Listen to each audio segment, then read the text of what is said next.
وَجَعَلُوا بَيْنَهُ وَبَيْنَ الْجِنَّةِ نَسَبًا وَلَقَدْ عَلِمَتِ الْجِنَّةُ إِنَّهُمْ لَمُحْضَرُونَ۔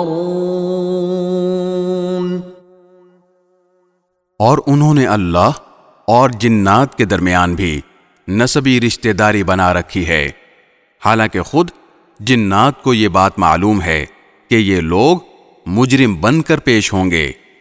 سبحان اللہ عما یصفون، کیونکہ جو باتیں یہ بناتے ہیں اللہ ان سب سے پاک ہے، الا عباد اللہ المخلصین، البتہ اللہ کے برگزیدہ بندے محفوظ رہیں گے۔ فَإِنَّكُمْ وَمَا تَعْبُدُونَ، کیونکہ تم اور جن جن کی تم عبادت کرتے ہو ما انتم علیہ بفاتنین، وہ کسی کو اللہ کے بارے میں گمراہ نہیں کر سکتے الا من هو صال الجحیم،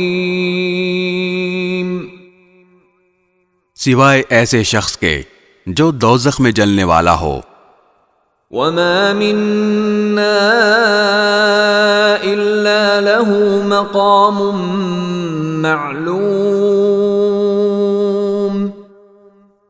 اور فرشتے تو یہ کہتے ہیں کہ ہم میں سے ہر ایک کا ایک معین مقام ہے۔ وَإِنَّا لَنَحْنُ الصَّافُّونَ،